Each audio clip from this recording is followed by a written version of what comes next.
নমস্কার বন্ধুরা, টিকিচে আমাদের সকলকে স্বাগত। আজকে আমি বানাবো গ্রাম বাংলার হারিয়ে যাওয়া গ্রামের ঠাকুরমাদের একটা রেসিপি। তার জন্য আমি এখানে ময়দা নিয়েছি। ময়দাতে লবণ-টবণ কিছু দেবো না। ময়দাটা আমি জল দিয়ে একটা ডো বানিয়ে নেব। অল্প, অল্প করে জল দেবো। দেখুন আমার ডো বানানো হয়ে গেছে। এটা আমি ২ ঘন্টার জন্যে ঢেকে রেখে দেব। দেখুন ২ ঘন্টা হয়ে গেছে। এটা খুব নরমও হয়ে গেছে। এখানে আমি ১ম এ ঢেলে দেব জল।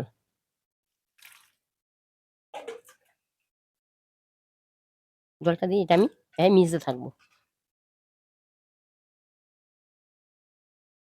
দেখুন জলটা বেশ মোটা হয়ে গেছে। জলটা আমি ফেলে দেবো।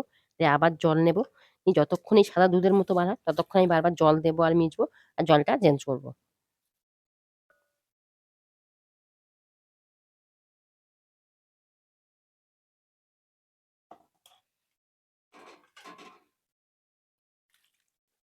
আবার মিশতে শুরু করব। দেখুন বন্ধুরা ধুইতে আমার এই কড়ার জল, এই থালার জল এটাই লেগে গেছে। দেখুন ধুয়ে এটা বার হয়ে গেছে। আর ধুইতে, ধুইতে দেখুন জলটা পরিষ্কার হয়ে গেছে। আর লাস্ট এই অংশটুকু বার হচ্ছে। আমি এইটুকুই নেব। এটা আমি জল থেকে তুলে নেব। জল ঝারিয়ে নেব। তারপর আমি দেখাবো। দেখুন ময়দা থেকে আমি যে অংশটা বার করেছি সেটা আমি হাতে নিয়েছি। এখান থেকে আমি ঠিক ছোট্ট, ছোট করে কেটে নেব। এই আমি সবগুলো কেটে নেব। দেখুন সবগুলো আমি ছোট করে কেটে নিয়েছি। এবার আমি কড়াতে সাদা তেল দিয়েছি। তেলটা গরম হয়ে গেছে। আমি একটা, একটা করে ছেড়ে দেব। দিয়ে এগুলো আমি ভেজে নেব। দেখুন এগুলো ফুলে কত বড় হয়েছে এবং ভাজা হয়ে গেছে। আমি এগুলো তুলে নেব। নিয়ে বাকিগুলো আমি এইভাবে ভেজে নেব। দেখুন এখানে আমার ভাজা হয়ে গেছে। আমি আলু দিয়ে এই রেসিপিটা করব। আপনারা আলু ছাড়া করতে পারবেন। আমি নিরামিষ করব। আপনারা পেঁয়াজ রসুন দিয়েও করতে পারবেন। আমি তেলটা কিছু তেল উঠিয়ে নিয়েছি। এই তেলের মধ্যে দিয়ে দেবো আলু। আলুটা আমি লবণ হলুদ দিয়ে ভেজে নেব। আলুটা আমার ভাজা হয়ে গেছে। এবার আমি তুলে নেব। আমি আলু তুলে অল্প একটু তেল দিয়েছি। দেবো একটা শুকনো লঙ্কা, একটা তেজপাতা, একটু গোটা জিরে। এবার দেবো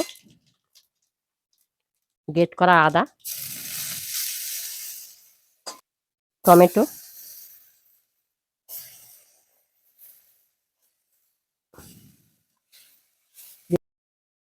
এবার দেবো লবণ,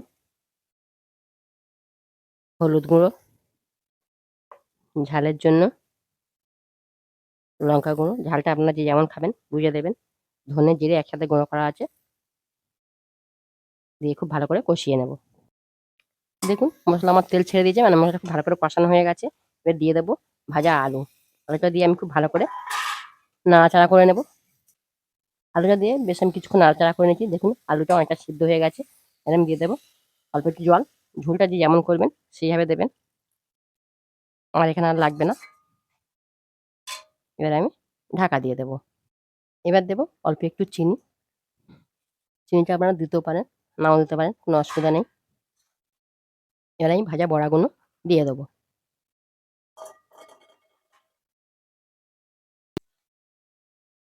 দেখুন কত সুন্দর দেখতে হয়েছে, পুরো যেন সয়াবিন। যদি এই রান্নাটা আপনাদের ভালো লেগে থাকে প্লিজ এটা সাবস্ক্রাইব করবেন, কমেন্ট করবেন, শেয়ার করবেন, লাইক করবেন। দেখুন রেসিপিটা আমার রেডি হয়ে গেছে। এবার আমি নামিয়ে নেব। তারপরে আমি দেখাবো।